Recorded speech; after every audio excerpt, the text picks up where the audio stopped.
So there's going to be two main things that the questions are asking you for.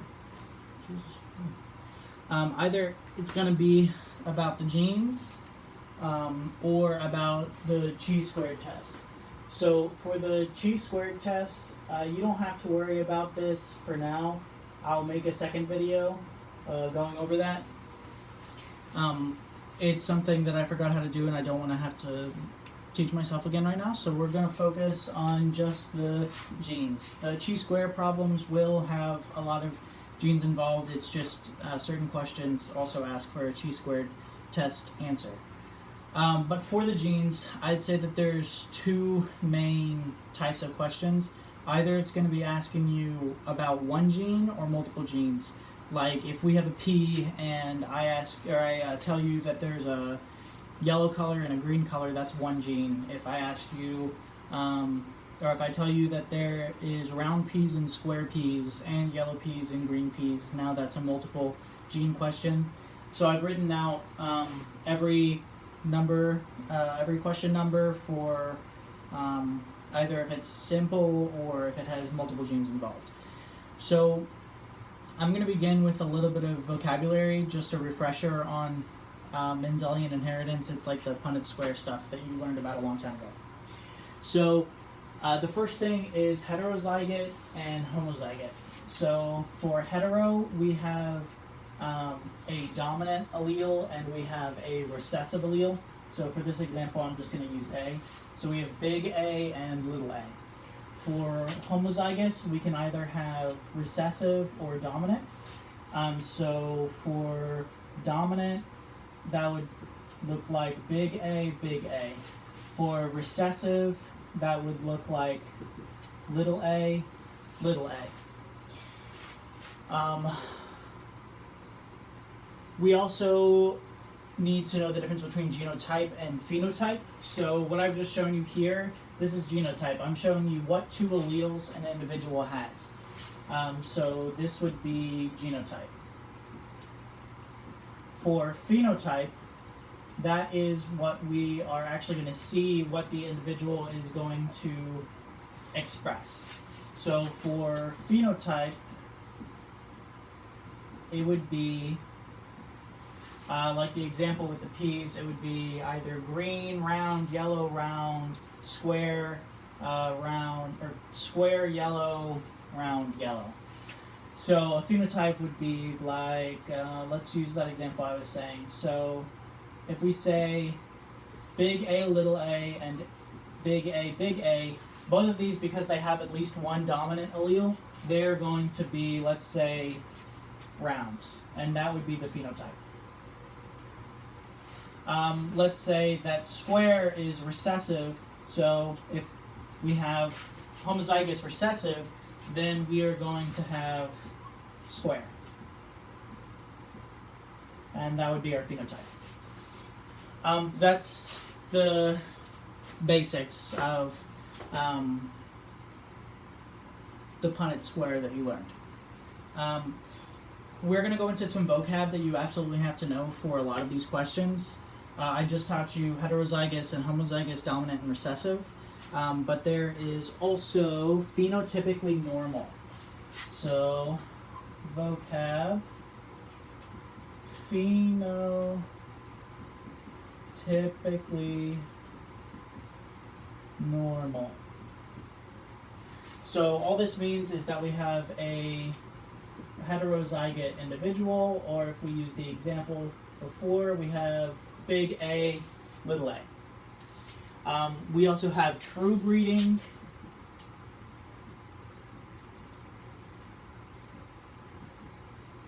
Also bred true. Also pure bred.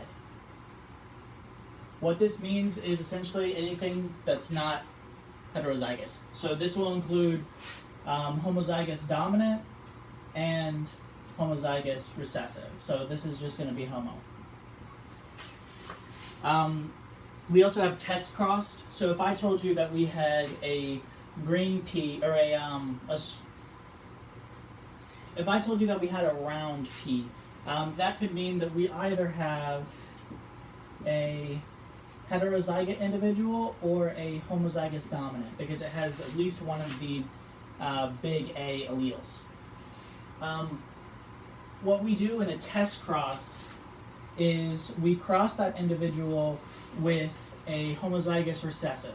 So we will always have a homo recessive individual, and we're taking the first individual and we're test crossing it, so we're breeding it with a homozygous recessive individual. The purpose of this is if I bred a homozygous recessive with a homozygous, or a homozygous dominant with a homozygous recessive, what I would end up getting is a heterozygous individual. So I would know from the phenotype that the offspring, or because the offspring are all dominant, they're all showing rounds,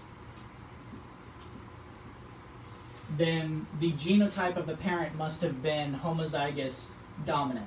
But if I test cross with a heterozygous individual, then I would get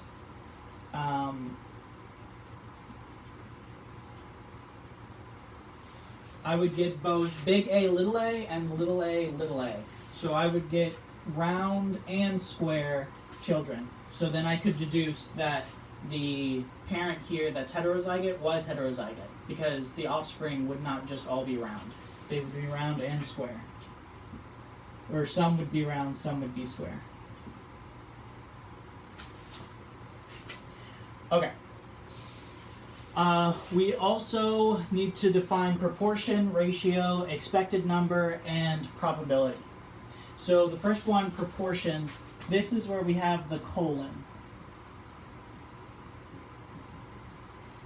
So this would be something like 3:1. It would be like the number of round peas to the number of square peas. Another one that we have to know is ratio. So ratio is just going to be one of the outcomes over the total. So we could say if our proportion was 3:1, then our ratio of round peas would be 3/4. We also have to know the expected number. So to get the expected number, we just multiply the ratio by the sample population, or the number of individuals. So let's say that we had, what's an easy number? Let's say we had 10 peas, or 10 offspring, or whatever. We would multiply the ratio by the total number. So we would do, let's say we wanted to find out how many individuals would you expect that would be round. 3/4, and our total is 10. So we would expect to have 30 divided by 4 individuals, and we always round that number. So we would have 7.5, or that is 7.5, so we would expect to have 8 of the offspring be round, with 2 of the offspring being square. We also need to know the probability. So probability is we are just going to take our ratio and multiply it by 100%.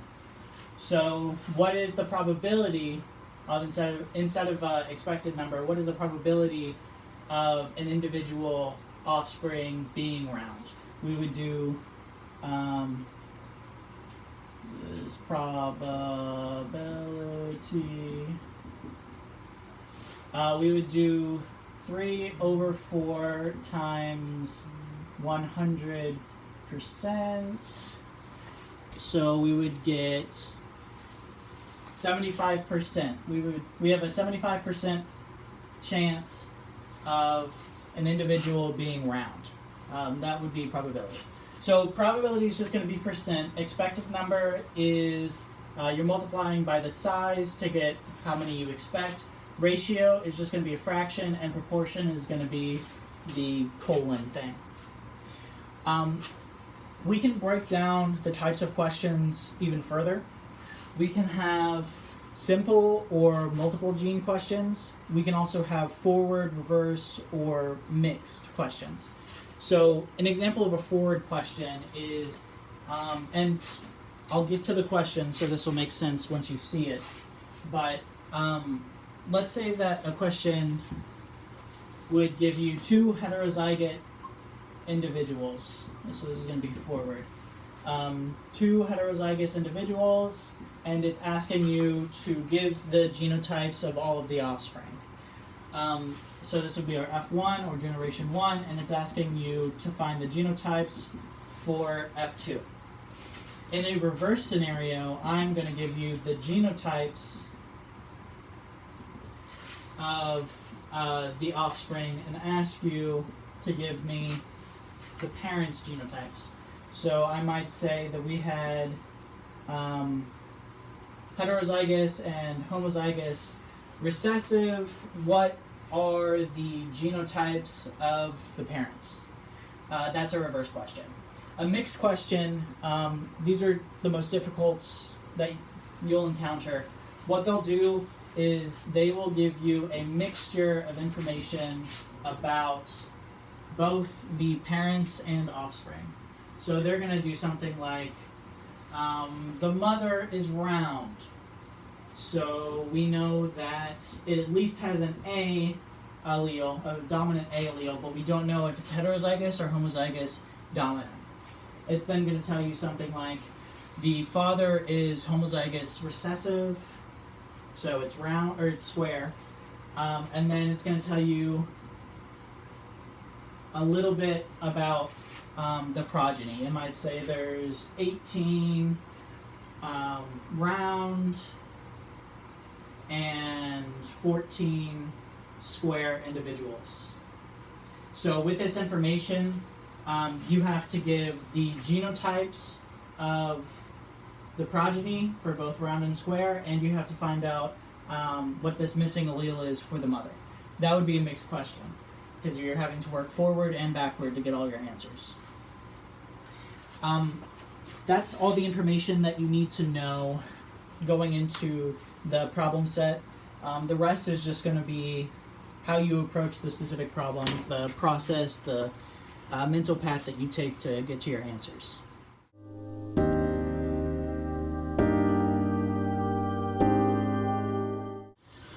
Okay, so let's try to do the first number. So in tigers, a recessive allele causes the tiger to be white. I like to begin my questions by identifying the genotypes and phenotypes. So let's go ahead and do that. So the recessive allele causes the tigers to be white. So let's, since we know that it is the recessive gene, we're going to say that a little w tiger is going to be white. Okay. Two phenotypically normal tigers are mated and they produce white offspring. If they had a litter with 8 cubs, what would be the expected proportion of white animals? Alright, let's begin with the information they gave us. Phenotypically normal means heterozygote, right? So we know that we have a big W, little w parent, and a big W, little w parent. It is now saying that whenever they produced, they were able to produce white offspring. They didn't say whether it was all white or give us the number of white. They just told us that they were able to do white. So we know that WW is possible. If they had a litter with 8 cubs, what would be the expected proportion of white animals? Okay. So actually, they've given us the genotype, so we can just figure it out. So she uses a different method than the Punnett square. She does the fork line, I believe it's called. What you do is you take the first allele. So let's choose this parent here. If we have the big W be the first allele, what can be our second allele? We're going to get one allele from each parent. So if we take the big W, we can have an offspring with a big W as well. Or let me change that. So we can have big W. We can also have little w from the other parent. If we take the second allele, we can create its own fork line. It can either have big W or little w. So from here, we can write out every possible scenario that we have. So we can have big W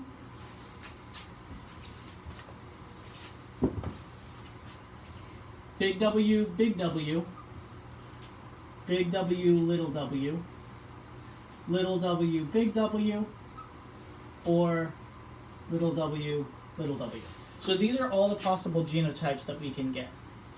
Within a fork line, you also include the probability of each of the cases. So what this is going to look like is whenever we split this into two, we're assuming that there is an equal chance to get this allele and this allele. So if we wanted to write it out as here is our baby tiger, from, let's say that this is the mom, we can either get a big W or a little w. The chance of getting either is 1/2. Similarly, if we have the father, big W, little w, the chance of getting either of those is also going to be 1/2. So let's rewrite our fork line in terms of probability. So we have our big W from our mom, our first one, and a 1/2 chance of that happening. We have our little w and a 1/2 chance of that happening. Now we go to the father, and it can either be big W, which is 1/2, or little w, which is 1/2. Same thing with the mother recessive allele. We can have 1/2 big W, 1/2 little w. So now let's include our genotypes and the probability of getting those genotypes, or the ratio, whatever it's called, I forget. So we're going to do 1/2 times 1/2, so we're going to get 1/4. So 1/4 will be W, W, homozygous dominant. 1/2 times 1/2 for this, also going to be 1/4, big W, little w. 1/2 times 1/2, 1/4, half times half, 1/4. And this will be little w, big W. And then little w, little w. So this would be, if she were to ask us our genotypes, I would just, if she was to ask us our genotypes of our progeny, I would go like this, and boom, there's our answer. This is what she likes, is for you to just box your answers at the end of your fork line if she's asking for genotype specifically. This question is not asking for genotype. It's saying white animals, so that's asking our phenotype. We know that if it has a big W, it's not going to be white, because white is exclusively homozygous recessive. So let's rewrite this in terms of phenotype. So for phenotype, anything with a big W is going to be not white. So let's say NW for not white. We're going to have 1/4 because big W, big W, 1/4 because big W, little w, 1/4 because little w, big W. So that's going to be 3/4. There's a 3/4 chance that it's not white. For white, 1/4. That's our answer. Okay. So this question's a little weird. She'll take either answer. She says, what would be the expected proportion, but she also gives us a number, which kind of looks like she's wanting us to find the expected number of cubs, not just the proportion. You can do either. So if we were to do proportion, 1 second. If we were to do proportion, then we would need the colon. So she was wondering what would the proportion of white ones be. We have 1/4, or this is 3-1. That would be our proportion for this question. So we would say 3 not whites to 1 white. 3 not whites to 1 white. If she was to ask us the expected number, we know that there was 8 cubs. So what we would do is we would multiply the 1/4 by our expected value, which would give us 8/4 times. Oh no, I already multiplied it. 8/4, so 2. We would expect 2 individuals to be whites out of 8. So my answers for this question would be, you can either put 3-1, 3 not white to 1 white, or you can put 2 white tigers. That was kind of a lengthy explanation, but it was because I had to explain fork line, and we're going to do fork line for the rest of the semester. So let's move on to the second question.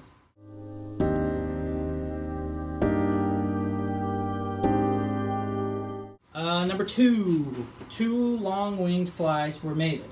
The offspring consisted of 77 with long wings and 24 with short wings. Is the short wing condition dominant or recessive? What are the genotypes of the parents? So some of these you can do in your head. It's actually, I find them a little bit harder to do on paper. For this one, we are told that we have 2 long wings. So long times long. And out of 77, we get, what were the numbers? 77 long,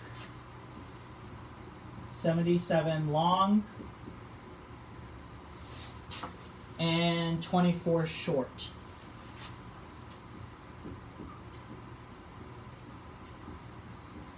I can tell immediately by looking at this that short is going to be the recessive, because the only case in which we get a recessive is going to be when we have parents that are either heterozygous times heterozygous, or heterozygous times homozygous recessive, or homozygous recessive times homozygous recessive. Because if we had a homozygous dominant times a homozygous, or a times anything really. Let's do homozygous dominant times homozygous recessive. We would never see the homozygous recessive phenotype, because the offspring would always have a dominant allele. From this question, we're told that we have 77 long and 24 short. We will always have, or we can never have, more recessive than the dominant allele. Because of this, whatever the lower number is going to be your recessive. So 24 short, that's our recessive. There are cases in this example. In this example, if we have little a, big A, and little a, we'll end up having a 1-to-1 ratio. So if we had 100 of these flies, we would have, and we crossed it with a heterozygous and a homozygous recessive, we would have 50 long-winged and 50 short-winged. In the case of having 2 homozygous recessive parents, we are going to have all short-winged. So the most the recessive can ever be is equal unless it's just completely all recessive. In this case, they're not equal, and it's not just one answer. What we have here is 24 short and 77 long. We can already say that it's not going to be a heterozygous with a homozygous recessive or a homozygous recessive with a homozygous recessive, because this would be 50 to 50 and this would be all one type. So then we have to find out if it's heterozygous times heterozygous or homozygous dominant times homozygous recessive. In the case that we have homozygous dominant and homozygous recessive, we always have the dominant phenotype. So it's kind of like the case with homozygous recessive and homozygous recessive. It's all going to be one phenotype. So if we were to assume that short is recessive here, then because we would have a short father and a long mother, all of our offspring have the dominant A allele, so they're all going to be long. So it can't be this one either. And we know that it's can't possibly be, this is the only other combination that you can do, because this would just give us all big A, so this would be all long. Heterozygous times heterozygous is our only option left, and there's actually a way of checking your answer or shortcutting. So it's useful for at least the single gene questions to know these two ratios, 3:1 or 3/4 and 1/4, and 1:1 or 1/2 and 1/2. If we have a 3:1 ratio or 3/4 and 1/4, that is always going to be two heterozygous individuals. If we have a 1:1 ratio, that is always going to be a heterozygous individual with a homozygous recessive individual. I'll show that real quick. So, in this first example, we have this, right? And it was the same as last question. What we end up getting is 1/4 is going to be big A, big A. 1/4 is going to be big A, little a. 1/4 is going to be the same thing as the previous, little a, big A, and then 1/4 is going to be little a, little a. We can combine these categories because of their phenotype. So the phenotype, meaning if they have the dominant allele, they're going to express the dominant phenotype. So we have 1, 2, 3, so 3 out of 4 are going to express the dominant phenotype. It doesn't matter what the second allele is. 1/4 is going to be homozygous recessive. For our 1:1, that's whenever we have a heterozygous and a homozygous recessive individual. We'll end up getting 1/2 being big A, little a, and 1/2 being little a and little a. You can do the fork line method just to understand how this works. I'm not going to do it right now. So from this question, we can use these two proportions to figure it out if we weren't able to deduce it in our head like this and find out that this would be our answer. So let's do 77 divided by 24.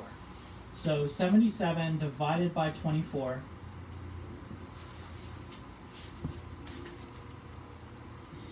77 divided by 24 is going to be 3.2. We know that 3/1 is equal to 3. We know that 1/1 is equal to 1. 3.2 is way closer to 3 than it is 1. So it fits the 3:1 ratio. That helps some people. Some people it doesn't help. It's just better to deduce. But you could have done this as well. You could have immediately just seen 77 to 24. Okay, let's just divide 77 by 24. It's 3.2. That's super close to 3, which is what happens whenever we have two heterozygous individuals. So our answer to this question would be that short is the recessive gene, and I believe it asked us to find the genotype of the parents. Yeah. So our answer would just be short-winged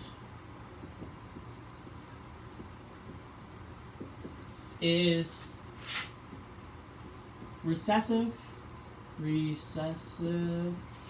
and the parents, which you can just put as F1, are going to be two heterozygous individuals.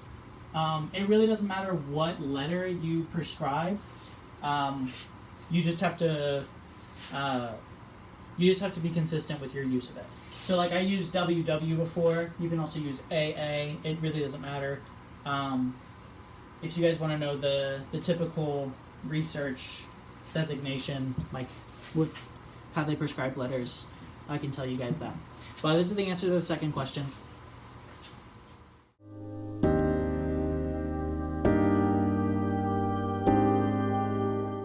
Moving on, we're going to skip number 3 because that is a chi-squared question. We're going to go to number 4.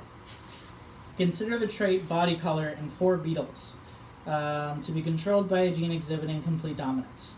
The pair of contrasting alleles are E for red body. Okay, so let's write our phenotypes. We know that E with any other allele is going to be red, which is dominant to little e for ebony body color. So if we have EE, we are going to have ebony.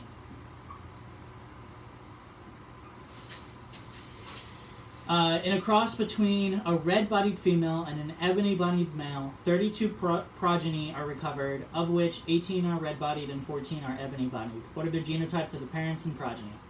So this is an example of a mixed question. Okay, so let's start with the information we know. We know that we have a red-bodied female mother, so it's going to be E and then some other allele.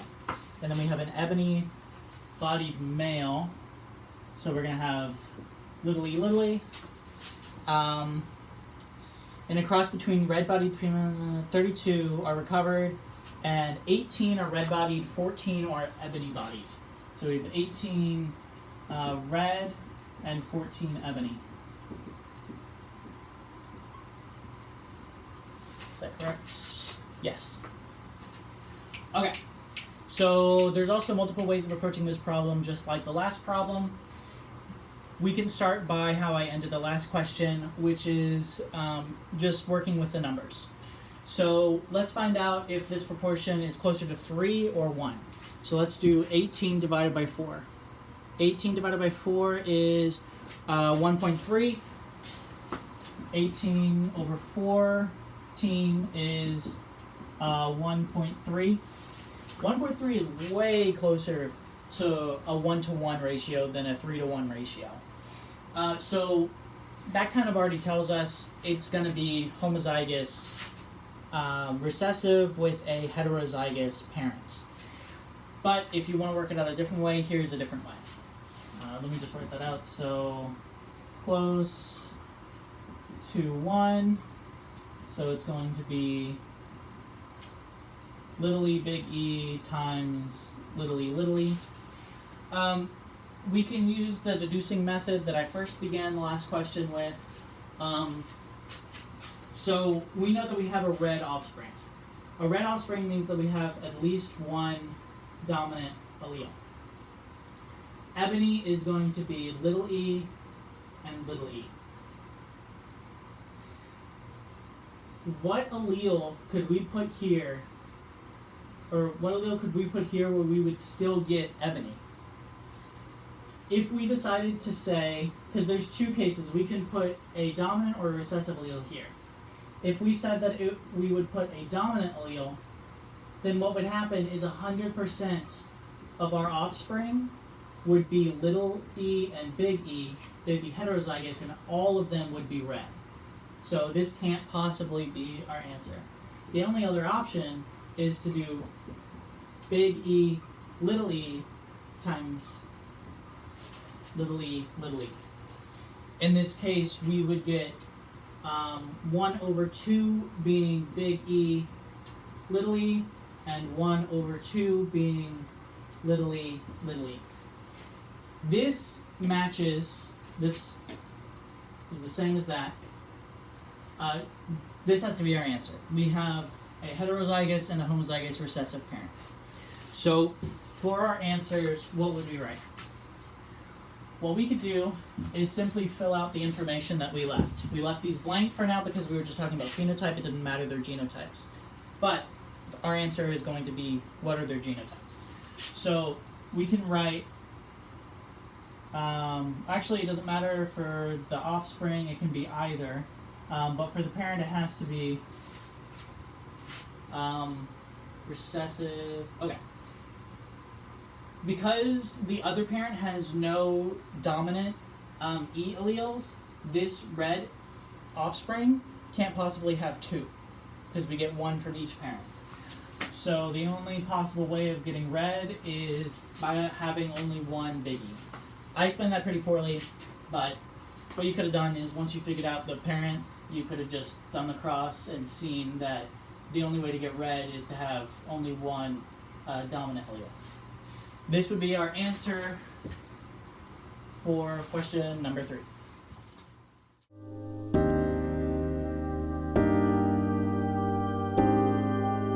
This next question, we are told that we have, there's 3 genes to keep track of. We have RH, we have MN, whatever that is, and we have the taster versus non-taster. So RH positive is dominant, so it's going to be big D with anything. RH minus is going to be recessive, so it's going to be little d, little d. Taster versus non-taster. Taster is going to be dominant, and non-taster is going to be recessive. We are told that the mother is RH positive, so it's big D then something. We are told that she is MN. We are told that she is a non-taster. And the father is RH minus, MM, and also a non-taster. It's asking us what are the genotypes of the children. In order to find out what are the possible genotypes of the children, we need to know all of the alleles of both parents. We don't know the mother's second allele for RH gene. We are told that her mother has, or her mother is RH minus. So we know that her mother is DD. No matter what the father's genotype is, she has to get one of these recessive alleles from her mother. So there is our full genotype of mom. Alright, so now we have to do a big ugly fork line diagram, whatever, for the offspring. Since we are asked what are the possible genotypes, right? That's what it's asking. Yeah, what's the possible genotypes? Okay. So, we're going to start with 1/2, 1/2. 1/2 individual gets big D from mom. 1/2 individual gets little d from mom. From there, from the father, we can either have little d or little d. Like they're always going to give, the father's always going to give little d. So there's 100% chance of the father giving a little d. So we'll do 1/1, just a placeholder for multiplication later, that we're going to get little d.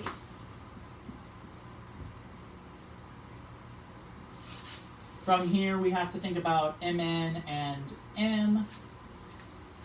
From mom, we are either going to get M or N. So 1/2. 1/2 we're going to get M. 1/2 we're going to get N. 1/2 we're going to get m, 1/2 we are going to get n. 1/2 n. From the father, there is 100% chance that we are going to get an m. So 1 out of 1, m. 1 out of 1, m. 1 out of 1, m. And 1 out of 1, m. And finally, the mother can only give a little t. So it's going to be 1 out of 1.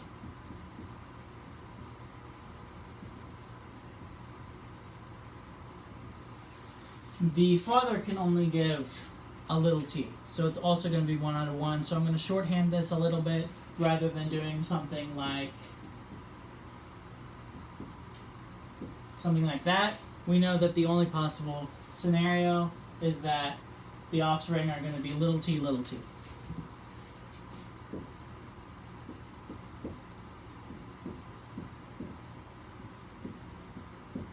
Okay. So now we write the final genotypes and their proportions. It's not asking for the proportions this time, but you always do it anyway, unless you're really wanting to save time. Okay. So we have a big D and then a little d. Big D, little d. We then have big M, or we have M and then little t, little t. We have big D, little d, big D, little d. We have N and M, and then we have little t, little t. We are going to multiply 1 over 2 by 1 over 2 by 1 over 1, 1 over 1. That's going to be 1 over 4. Same thing with this. We have little d, little d.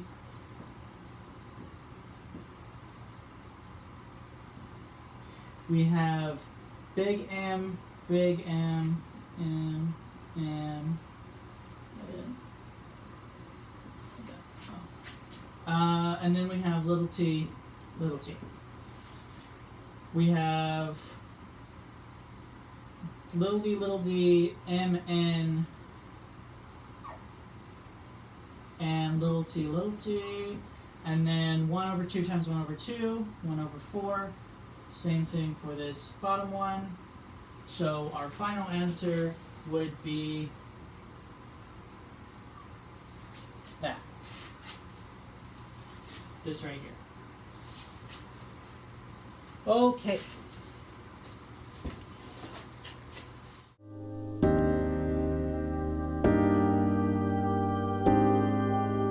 Number 8. We are told that short fingers is dominant to normal, short, normal. We have a mother that is heterozygous short, meaning big N, little n. We have a father who has normal fingers, so we're going to have that. It's asking us the probability, so the percent chance that we have an offspring with short fingers. So we just need the big N allele. Heterozygous and homozygous recessive is going to give us the 1-to-1. You can work it out with the Punnett square. You can work it out with a fork line, whatever. I just know from having done this enough what the outcomes we are going to get are. So big N, little n, little n, little n, little n, little n.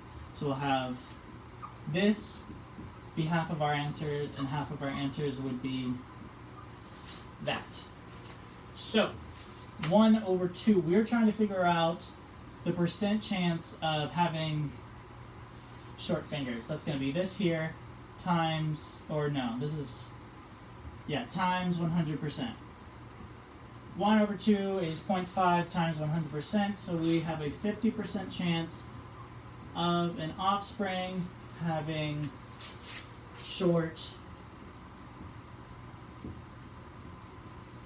fingers.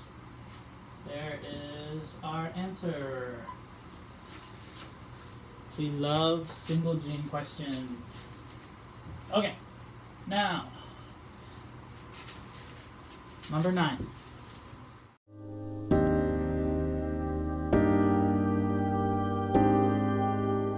It is going to be an annoying long question because it's asking for both genotypes and phenotypes. So, it's really testing your ability to do the fork line method. For part A here, we have heterozygote A, heterozygote B, heterozygote C, and heterozygote A and homozygous dominant of the other two. Okay, so we're going to do the fork line method. For mother here, we have 1/2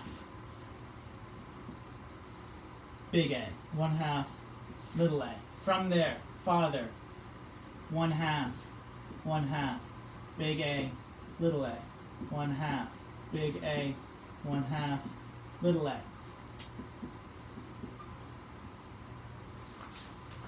Okay. From there, mother, either going to be big B or little c, which is going to be 1/2 big B, 1/2 little b, 1/2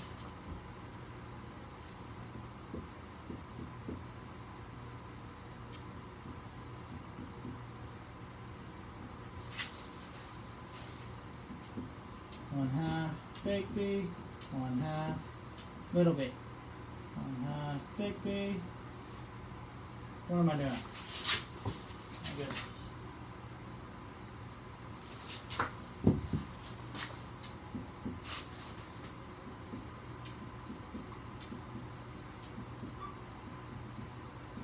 Okay.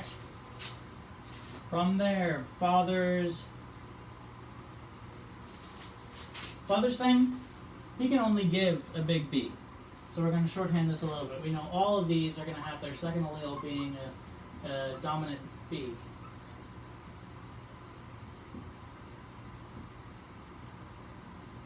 Okay, now for C. Mom can either have 1/2 chance, big C, or offspring from mom, 1/2 chance of having little c. Same here, and here, and here.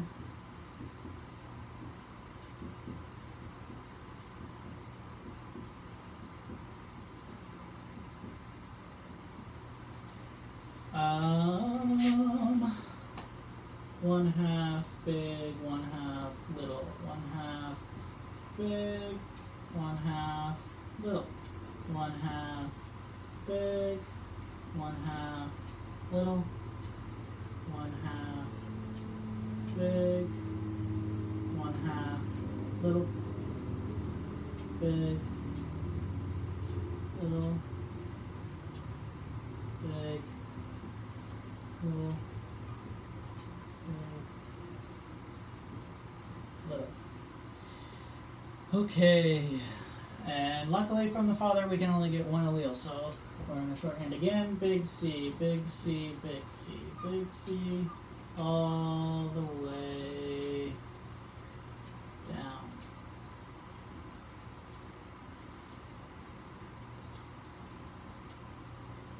Okay. Now we can write the final answers. So, this is going to become, we're going to follow this line here. So A, B, B, C, C. So this is going to be, and then we also have to multiply 1/2 times 1/2 is 1/4, times 1/2 is 1/8, times 1/2 is 1/16. So 1/16 is going to be big A, big A, big B, big B, big C, big C. We follow this line here. Big A, little b, big B. Oh wait, no, sorry. Big A, big B, little c, big B. Or big C. So 1/16 is going to be A, B, B, C, little c. One thing that a lot of people do to just save on time is we know that all of the individuals right here for this line that we're following, if we go big A, that can branch to big B, or little b, big B. We can fill out to at least this line. We know all of these individuals are going to have big A, 1 over 16, big A, 16, big A. These two answers right here are going to have a big B and a little b. And then the final thing is going to be big C, little c. Okay. For these, all of them are going to have big A, little a.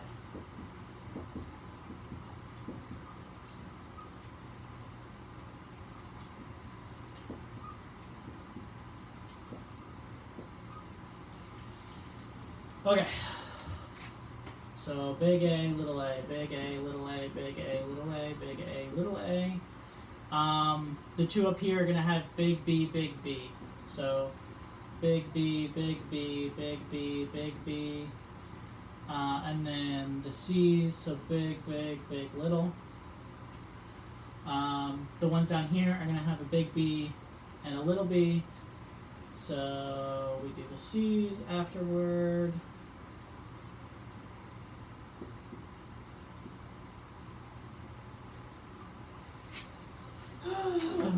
Okay. Down here, we know all of these are going to have, for this fork line right here, we're going to have a big A and a little a. I don't know if I'm blocking it, so sorry if I am. Also, all of these are going to be 1 out of 16. Okay, so we're going to have big A, little a, big A, little a, big A, little a, big A, little a. We are going to have, for the two up here, we're going to have big B, and then we're going to have big C, little c. This one's going to have the heterozygote B, and then heterozygote C, and homozygous dominance. All of these down here are going to have two recessive A, 1 out of 16.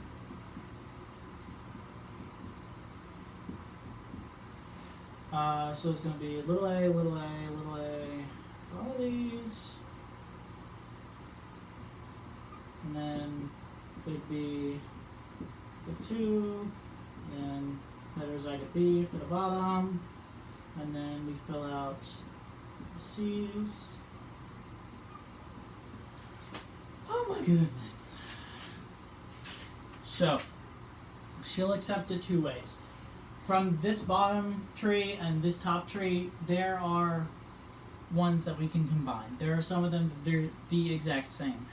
But for genotypes, you did all this work. I don't think she expects you to shorten it for genotype.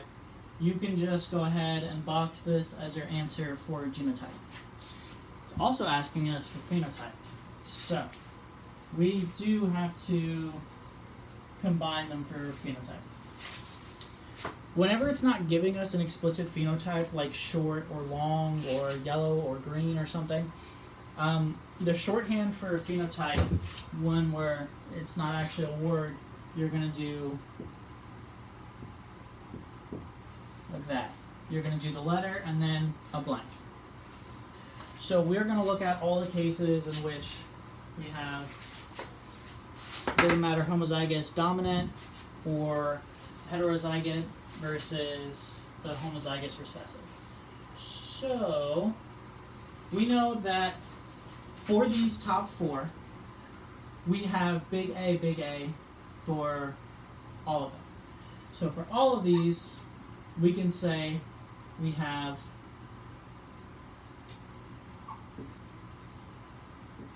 oh my gosh, this marker.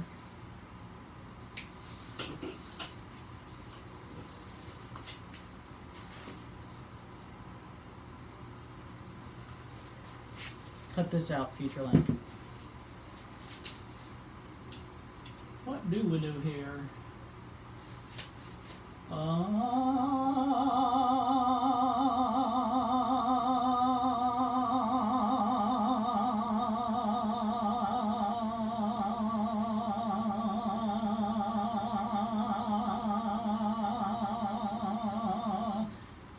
So this is what we do.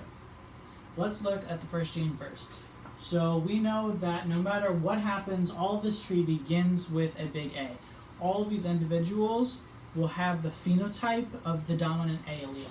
So let's go ahead and write that. So all of these, which is a 1, 2, 3, 4, 5, 6, 7, 8, we have an 8 out of 16 chance, or whatever, 2, for having a dominant A allele. From there, we have half being, or all of these actually have a big B. And then all of these have a big C. So that would be our phenotype. Sometimes we have to do our own phenotype tree, but in this case, because the second individual has only homozygous dominant, the offspring, they may have a recessive allele from this parent, but they're always going to express the dominant phenotype. So that would be our answer for here. For here, we have, if we follow this line up here down to right there, all of these have a big A genotype, or a big A phenotype. So for these, which is 4 out of 16, we will have a big A. And then just like this one, we will always have a dominant B, so we'll always have a dominant B phenotype. We always have a dominant C, so we'll always have a dominant C phenotype. For the bottom ones down here, though, it's different. We still will only be expressing big B and big C, but we have homozygous recessive little a. So we have 4 out of 16 for little a, and then big B, big C. So our answers for our phenotypes would be this right here, and our answers for our genotypes would be this here. She will typically not ask you more than one of these questions on the test, and I promise you, you get way faster the longer you do it, or the more you do it. It only took me this long because I'm out of practice and I was explaining while talking it. I promise you'll get faster, do not get overwhelmed. The biggest thing is just starting with your simple questions, know how to answer them, and then you can move on to the multiple question where you really need to start utilizing the fork line. And once you can do the fork line, the rest of this, it's not going to be more difficult. It's just going to be time consuming. Okay, so that was the first part of 9. She will not do this on the test. She will not have a 2-part question that has 3 genes that you have to do the fork lines for both. She just wants to make sure that you know how to. Okay.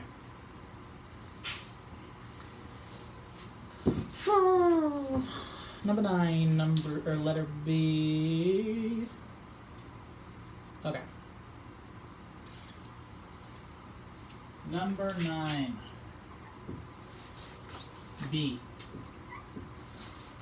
We have heterozygote A. Heterozygote, right? Yeah. Heterozygote A. And then homozygote dominant, and then heterozygote with father, homozygous recessive, heterozygotes.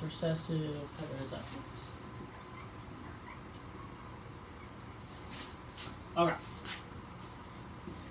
So let's begin our fork line. 1/2 going to be big A. From there, the father, is only capable of giving a little a. So we know that we can just do that. That's our only possible combinations for this. From there, we are going to do B. This parent is only capable of giving a big B. This parent is only capable of giving a little b. That means that 100% of the individuals are going to be big B, little b.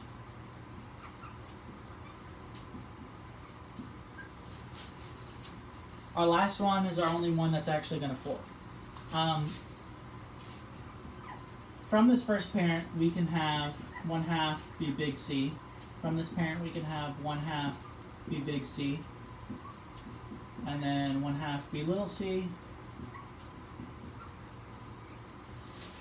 From the other parent, it's the same exact thing. 1/2 big, 1/2 little. So we're just going to fill that out. And this is typically more of the type of question she'll ask. The last one was purposefully long. To make sure you know how to do this. At least I believe. Okay, so we can now write our final genotypes and its proportion. So 1/2 times 1/2 times 1/2, that's going to be 1/4, then 1/8.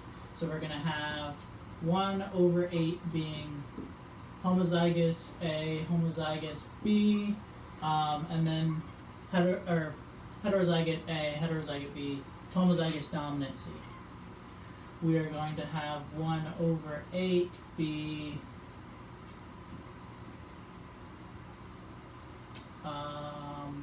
big C, little c. 1/8 be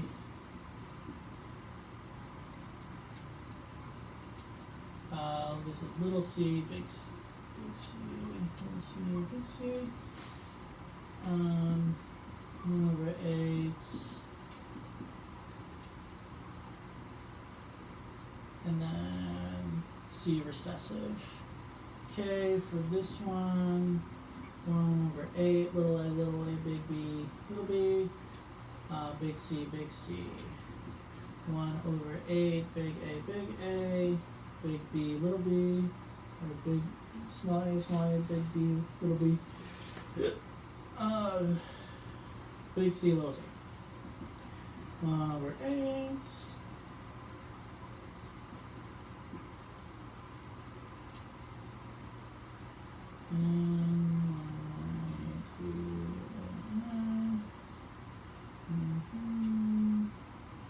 So this is what we would say is our final answer for genotypes.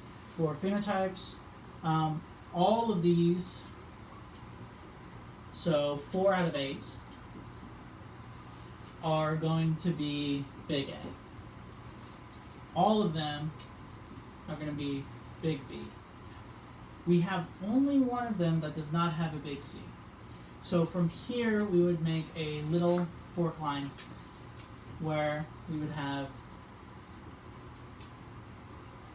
a big C and a little c. And this is because in 3 of these scenarios, we have a big C. So this is actually 3 out of 4. So that would be 4 times 3 is 12, 8 times 4 is 32, 12 and 32, oh my gosh, what fraction is that? Okay, so 4 times 3 is 12, 8 times 4 is 32, so that's 12/32. If we simplify that down, we end up getting 3/8. For this one down here, that's 1/4. If we simplify that, we get 1/8. Okay, so going back to this one down here, C dominant, we are also going to have the 3/4. And then for C recessive, we're going to have 1/4, so we're going to end up having 3 out of 8 being homozygous recessive A, dominant B, and then dominant C, and then 1 out of 8 being homozygous homozygous recessive A, dominant B, and then recessive C. So for our phenotypes, this would be our answer right here.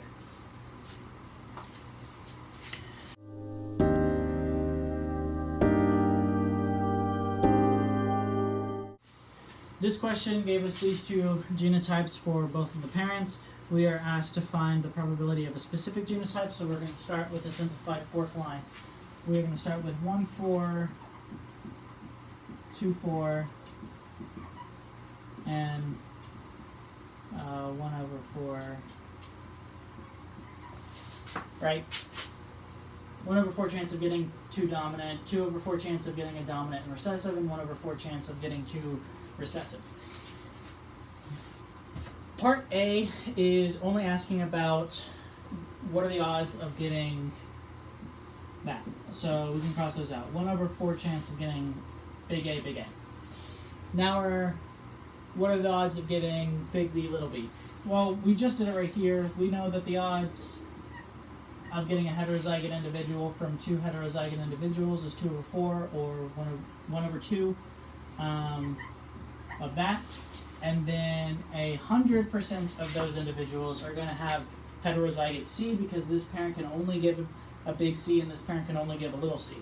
So 100, or 1/1 of that. So all we're going to do is multiply these together. We have 1/4 times 2/4, that's going to be 2/16, or 1/8, doesn't matter which one you put, are going to be big A, big B, little b, big C, little c. There's our answer for part A. Part B. What are the odds of getting 2 recessive phenotypes? We know that it's impossible for part C, so it has to be A and B genes. So what are the odds of getting recessive? Down here, from a heterozygote individual, the odds of getting homozygous recessive is 1/4.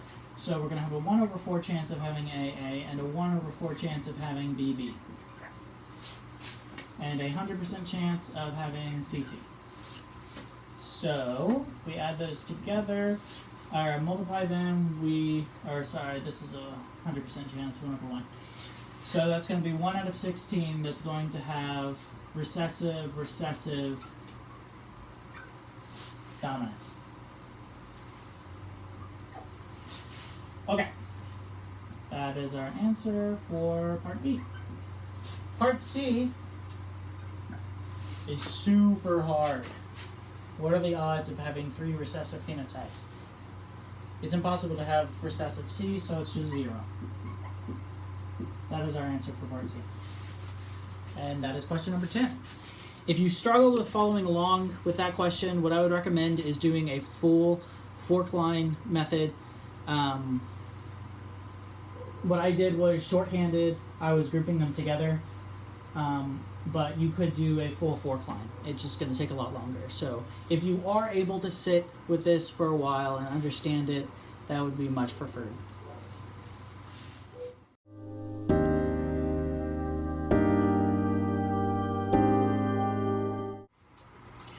Okay, so for the last question that I'm going to do a video on, we have question 11. Question 11 is, we have 2 true breeding pea plants. True breeding pea plants means that they are homozygous. 2 of them are crossed. One parent is round, terminal, violet, constricted. Okay, so let's write these out. Round, terminal,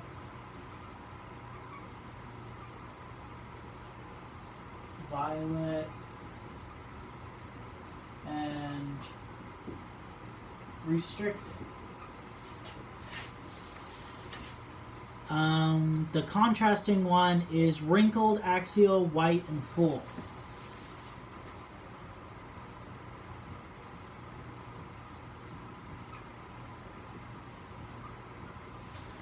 Wrinkled, axial, white, and full. So we know that they are homozygous individuals because we were told that they were true breeding. So what we can do is controlled by 4 genes. Okay. We have to decide which of these sets are recessive and which are dominant. So we're told information about the next generation. So that would be F2. F2, we have round, axial, violet, and full. So this round, axial, violet, and full. So round, axial, violet, and full.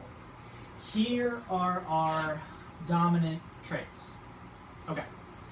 So I'm just gonna, since there are a lot of letters here, I'm gonna share how research typically assigns letters. You do the letter of the recessive trait. So for full versus restricted, we're going to call this big R, little r. Violet and white, we're going to call this big W and little w. Axial and terminal, we're going to call this big T, little t.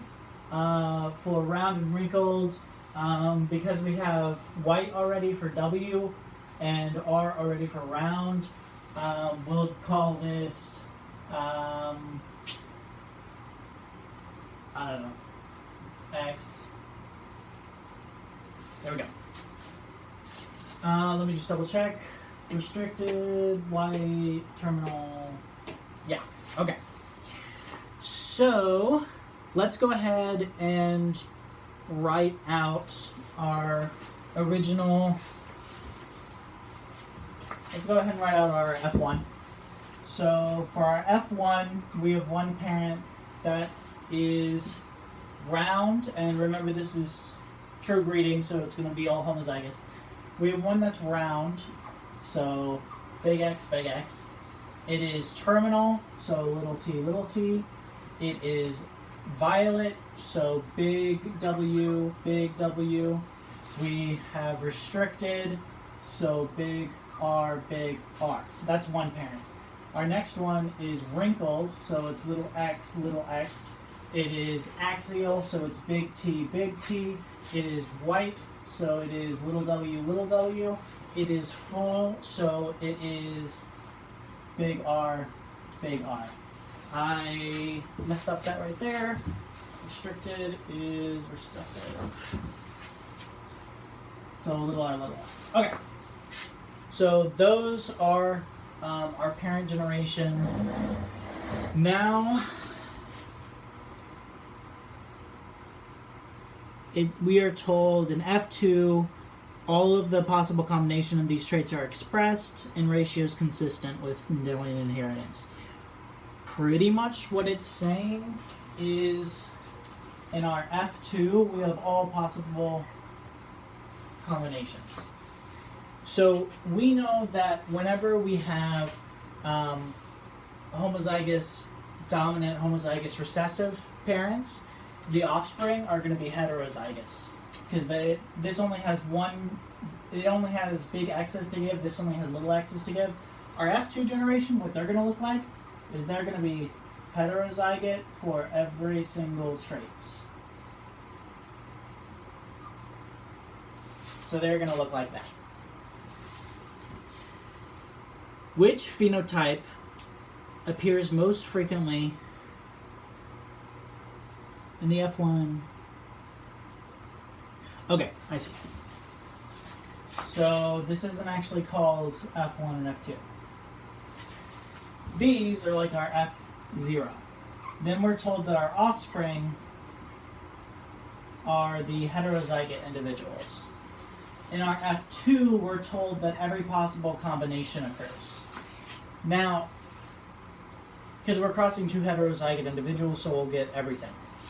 It is asking us what phenotype appears most frequently in the F2. So it's asking for phenotype, not genotype. So we know anything with any of these dominant alleles are going to be expressing the dominant phenotype. Whenever we have a heterozygote individual crossing with a heterozygote individual, and because we're not told exactly what bred to give us the F2, we just presume it's F1 mating with itself, that generation mating to produce this. So what we have is heterozygote individuals breeding.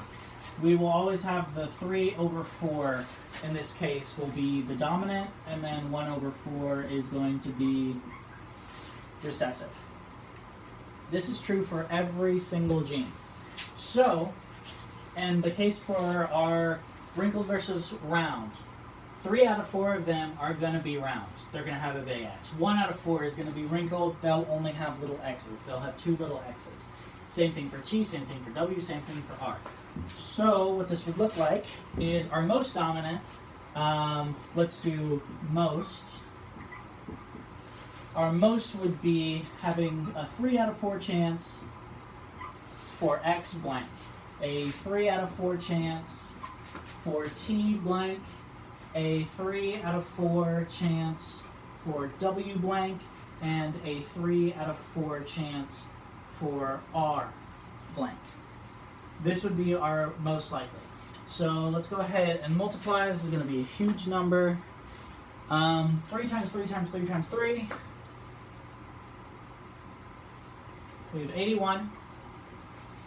And then 4 times 4 times 4 times 4 is 256. So there's an 81 out of 256 chance that we will get X dom, T dom, W dom, R dom. What is our least likely chance? So we know for 2 heterozygote individuals breeding, our least likely chance is getting a homozygous recessive. There's only a 1 in 4 chance. So our least would be 1 out of 4 having 2 recessive alleles in X, and then the same for the other 3 genes.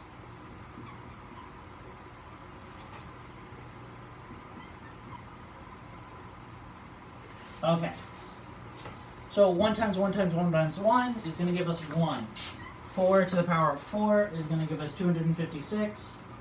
And that is where we have all homozygous recessive genes. So, we were asked what is the most frequent, what was the least frequent.